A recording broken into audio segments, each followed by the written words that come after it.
Today we're talking about my process. I'm going to share with you how I shoot my videos, how I edit them, and how I get them ready for social media. I thought I'd make this video because some of you were asking about my process, and I want to share with you all of the details I've learned so far in my journey, how I color grade, how I use LUTS, how I work with music, how I do speed ramping, all these cool things. So I work on a video from Cyprus. I've been on vacation in Cyprus some time ago, very beautiful, shot a lot of nice footage there. And I thought this is a very nice example to guide you through my process on how I make these videos on my channel. So I've been flying a lot with my Djinn F25 from Quadmula, and with this little guy I've also been in Cyprus. I have him mostly on my backpack with a strap like that, and then I carry with me this very dedicated FPV bag, and inside of it I have ND filters. ND filters to get my footage buttery smooth, my goggles. I have this aftermarket strap which has a little holder for the battery, which is quite convenient. Then I've got batteries. I got my radio, it's the Jumper T Pro. And then I've got a little field/travel charger. This is very convenient because it just works with USB-C with a laptop charger, and in the field I can use it with a bigger 6S XT60 battery to charge in the field. So that's basically it. I like to keep my gear very light so I can take it with me everywhere, and if I see a very nice spot to fly in, I can just take it out, get my quad in the air and fly some batteries, and then once I'm done I just continue with my day, and that's basically it. For my DJI O3 settings, I'm going to put them right here on the screen so you can just pause them. If you're asking yourself why I'm shooting with 1/60th of a second instead of the 1/20th of a second for the 180-degree shutter rule, I never had any problems with it. I only have great results, and I do enjoy the super buttery smooth motion blur you get with it. And also bonus, if it's very dark, you get a lot more light in one more stop basically than if you would shoot with 120th of a second. That's why I use it. And the 4:3 aspect ratio I really like because you can do vertical Instagram reels and horizontal videos for YouTube. And I just like recording in this kind of aspect ratio with the 2.7K resolution. And that's my process so far. Once I have my footage on my quad, my next step is Gyroflow. So let's get together and have a look on how I do my work in Gyroflow. Welcome to my computer. Just up front, I'm not going to go into all of the details about color grading, color science, and how color works and how we humans perceive it, because this is going to be a huge topic and this video is going to be very long. Also, there's a lot of great videos on YouTube who already do a great job explaining this topic. I'm just going to explain you my process with Gyroflow and Davinci Resolve, and I'm going to show you some little tricks which I think are useful and I use a lot when I edit my videos, so you can really learn how I get my O3 footage looking like it does in my videos on this channel. So when I return from Cyprus, for example, I just start off with downloading all of the footage from the O3 to my computer, and I have this whole collection of raw videos, shots which I think have potential for the main video. I look out for highlight scenes which are really cool because I always have my drone recording, and some of the clips are just boring and there's not really cool shots inside of them. But all of these videos which are kept in this raw folder are clips where I think some seconds of this clip or longer parts of this clip are really worth to stabilize and to edit in Davinci. So let's jump into Gyroflow and drag in one of those clips. And once I have it loaded up, the first thing I do is changing the resolution for the export settings to original, because this gives me again my 4:3 aspect ratio, which I want to have for the vertical video and the horizontal one. I do export to ProRes high quality. It tends to create very big file sizes, but I heard this is a very good format if you want to use your video files for editing later on. And that's exactly what I'm doing, and this gave me pretty great results until so far. If there is a better setting and you know more about these video formats and codecs, then please use that. That's just what I am using.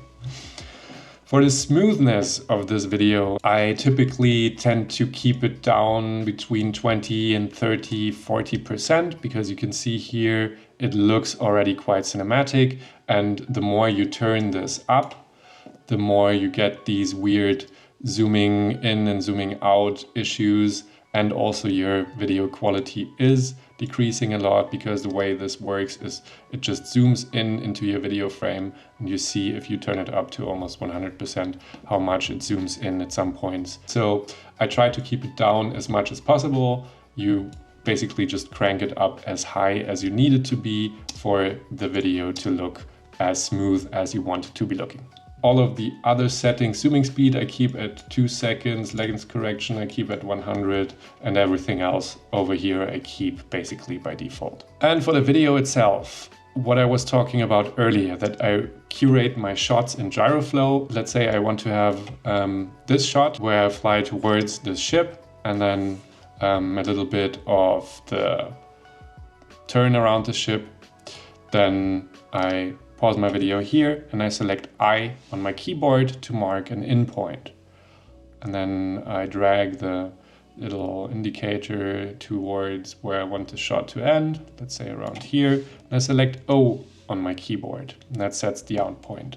Down here I will select add to render queue, that adds my shot to the queue. And then I select Q on my keyboard to hide the queue. And then I select C to clear those in and out points. And I will do this with all of the highlight shots I want to keep from that video. I really like this shot actually, so I will set an in point here. And then through these little rocks towards the sun, that looks pretty great. And here I turn towards the ship, so the shot ends for me. And I will select an out point. Again, add to render queue. Now I'm asked what I want to do because there's already one file with that name. So I just select rename, and you see it adds a little _1, and I have the next scene in the queue. And if I want to continue, I can do this as often as I want, selecting any clip, press I until the scene is finished, press O, and then add this to the render queue. Once you're done with that, you can start the export up here and let the computer do its thing and create all of your scenes from that clip. And that's basically it. And once you're done exporting all of those videos from Gyroflow, you basically have that folder where you have all of your stabilized clips. And with all of these, we're going to continue in Davinci. Small tip on the side, if you have videos which are longer flights with your air unit, it tends to cut it into multiple video files. And here you see I'm in the middle of a flight and the video is ending, and then I have a new video where the flight continues. If I want to stabilize this part where the cut is, that's pretty difficult, because if you cut them together after the Gyroflow export, it doesn't look pretty good because it won't match up completely with the zooming and stabilization. So you just drag both of the clips into Gyroflow, drag them here, it asks you, okay, you have opened multiple files, then you can merge them into one video and it will do its thing. And once it's done, you can see that this scene, which we have looked at just right now we have created a single video, and here you see this video where it was split into two parts is now one video, and then I can stabilize this beautiful scene of the street and the mountains without any compromise. Let's go to Davinci. So in Davinci, I have opened up the project of my Cypress video. It is already finished in this timeline, and I'm going to explain you a little bit of how I came to this point. I do start off with music. I think music is a very important part of these videos, and I also like to give my videos the flow following the music. So the first thing I do is start with music. Where do I get music? I look them up on YouTube, tracks which I think are cool personally, or which I maybe have found through Instagram, popular audio, whatever. So I look up a track, and as soon as I am on the page of this video, I just go to the address bar and click in the back of YouTube and enter a P and an I, YouTube Pi, select enter. That will bring you to a website where you can download YouTube videos, or you can download their audio only. And with the highest quality, just click convert. And once that is done, just click download, and that will be downloading the MP3 file. As soon as you have the MP3 file, you can drag them into your timeline. And speaking of timelines, let's look at my timeline settings real quick. I have the resolution set to 2560 times 1440 for the horizontal videos. Timeline frame rate is always 30 FPS because I was recording my footage in 60 FPS. That gives me 50% slow motion if I want to use that, so that's pretty cool. Now I have my music in here. I will go through all of my stabilized clips and see if I want to use a specific scene, or I kind of just try to build out a storyline with these videos. It just takes your personal creativity and inspiration to see what story you want to tell. If you are interested in this, there's also a lot of good videos how to do storytelling with video. So I just start off and drag one clip into the timeline. Hi, it's me from the off. I forgot to mention here that when you do pull the clip in, you have to zoom it in a little bit. I always put 1.34 at this point. And you can see in this example with the Y position, you can also adjust the framing a little bit. And now let's continue with the video. With the cuts, I do pay attention that they match the music, that they match the rhythm. I'm gonna play it back so you can see what I'm talking about.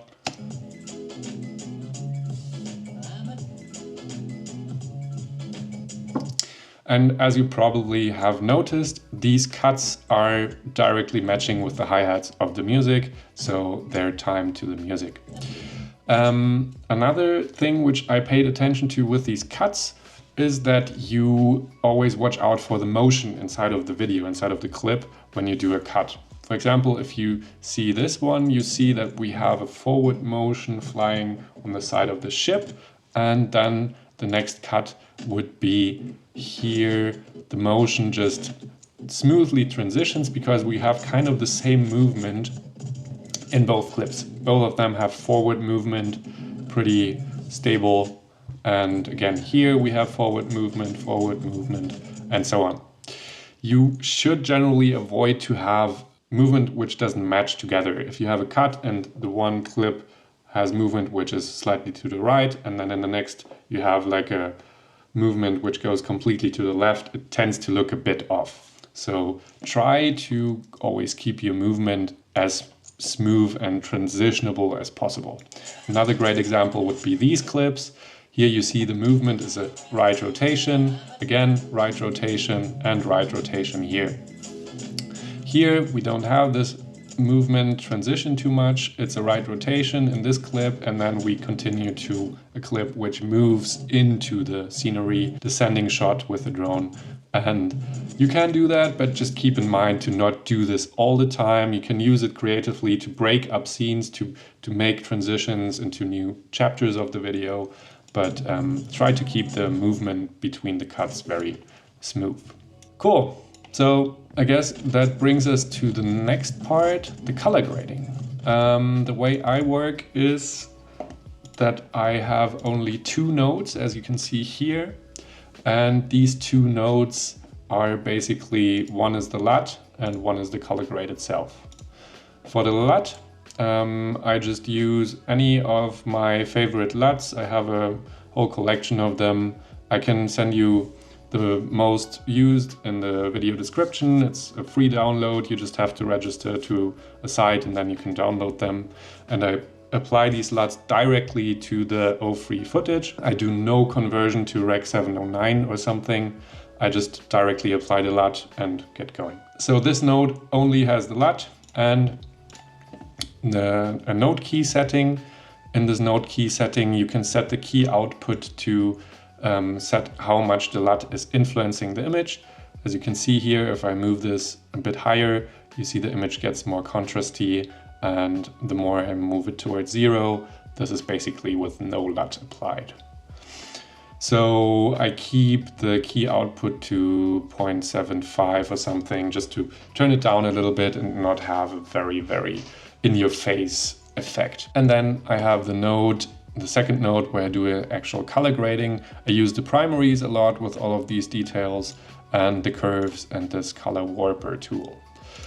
And maybe to illustrate how I'm doing that exactly, I reset all of these things. So this is the raw footage.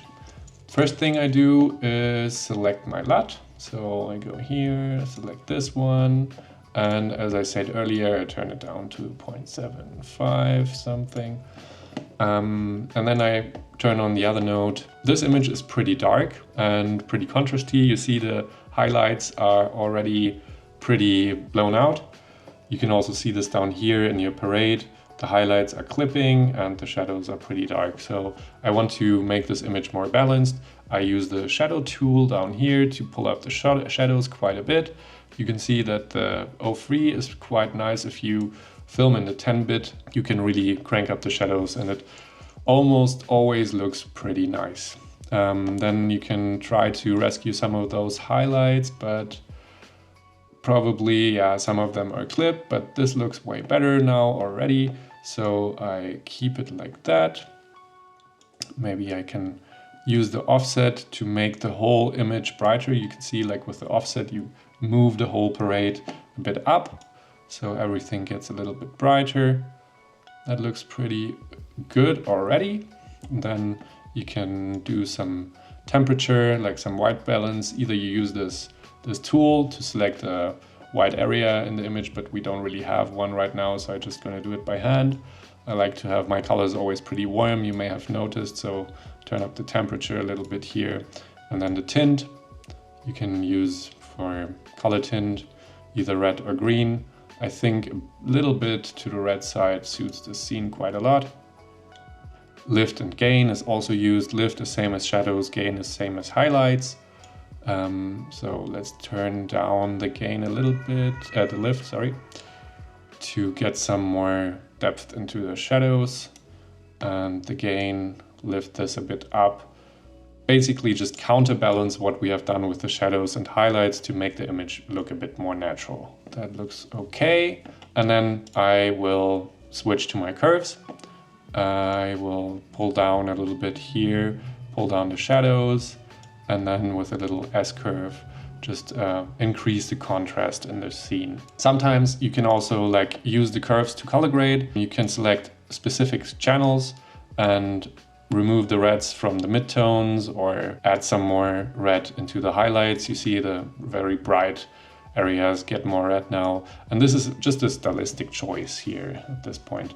So with this image, I guess it looks pretty okay. It could use some more of the blues in the midtones and maybe also in the shadows just to create a more scenic look. Turn up the temperature more.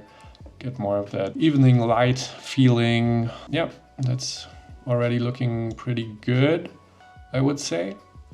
You see this is getting pretty bright. So let's move the offset down a little bit to make the whole image a little bit less bright. As you can see here, this looks already far better. And we see, okay, this other shot now got a bit darker, which is okay. We can maybe just turn up the shadows a little bit here and maybe also turn up the gamma. But I'm pretty happy with it right now. That's basically how I do it. And then if you need to, if you see some colors don't really match the way they should look or you want them to look, you can use this color warper tool. You can select with this pipette tool the area, the color you want to edit, and then down here you see it targets the specific nodes which influence those colors. So if I click here, you see it highlights this dot, and then I can change the hue, you see the ocean now gets very purple or very turquoise, and that's just also another stylistic tool to really influence parts of the color space to have them looking more like this orange teal Hollywood look in this sense, or like a very dreamy look in this sense. Of course, this is very much overdone, so be careful and don't use it too much, but you can see if I wanted to go more into this Hollywood orange teal look, I could just turn this a little bit towards the turquoise part. And also the saturation you can influence, you can make it more saturated. You have to be careful with this as well, because it will very easily destroy your image. Or on the other hand, you could desaturate that specific color to also create a bit more stylized look. I do enjoy this, so let's keep the saturation down a little bit. And then the third would be the luminance, to make the color more bright or darker. But let's keep it like it was. And this is how I edit my shots. So I just want to have a specific feeling or a specific style for that shot. And I use these three main tools, the color wheels, curves, and color warper, to achieve that look, basically. And if you do think that you want more color in your image, you can use the color boost down here, and you see it gets more colorful when you turn it up. But yeah, sometimes the image needs a bit more color because it looks a bit dull. I think this looks pretty great.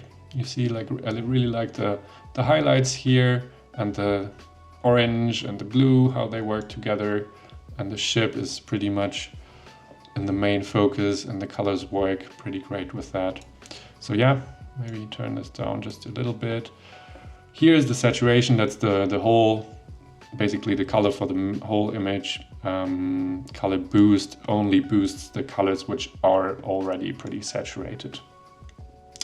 And that's it. And if you want to save this, if you say, okay, I have this clip and then I have another clip which is quite similar to that, for example this one, then I can just right click it, grab a still, it shows up here in the stills gallery, and if I have that shot, I select this shot, and if I want to apply the exact same grade to it, I just select apply grade, and it will match exactly what I did to the other video. Here it doesn't look 100% the same, just because the color is different in this shot. But that's definitely how I work with color. And then throughout the whole video, I just use my color presets and apply them and fine tune every shot so that it looks nice and pleasant to my eye. Another topic would be speed ramps. Speed ramps I use for creative effects, like here, for example, I used one to speed up the first part of this video to match it more to the speed of the ship, because this is quite a fast shot, and here the shot itself was quite slow, like this. And if you transition from a fast shot to a slow shot, it doesn't tend to look very great. So I sped up the first part of this shot to make the transition a bit more smooth. And the way you work with speed ramps is basically you can activate the retime controls and retime curve through right-clicking on the clip, and then you get this UI where you can set speed points just by selecting this little icon here, and that gets you a new speed point, and you can drag this around up here to increase the speed of that video part. And basically here the line is, the higher the red line is, the higher is the speed of this section. You see there's 1500% speed, and with these dots you can always make them a bit more smooth and transitioned.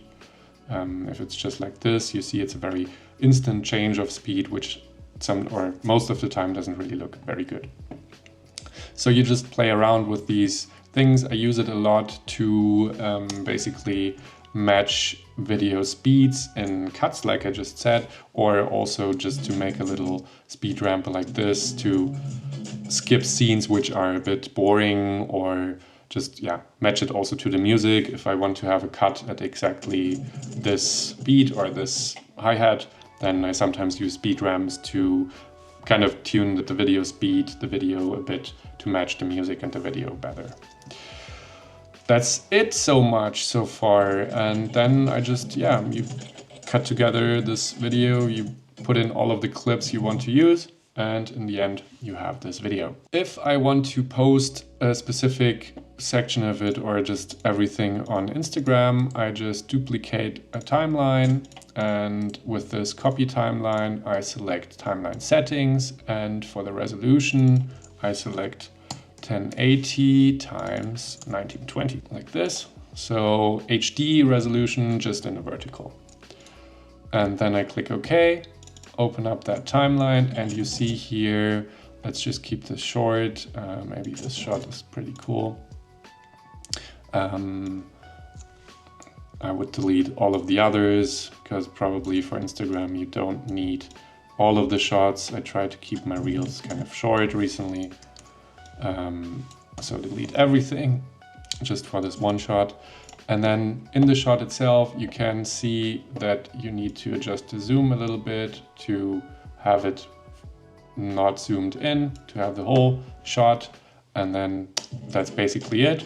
You have a vertical shot now.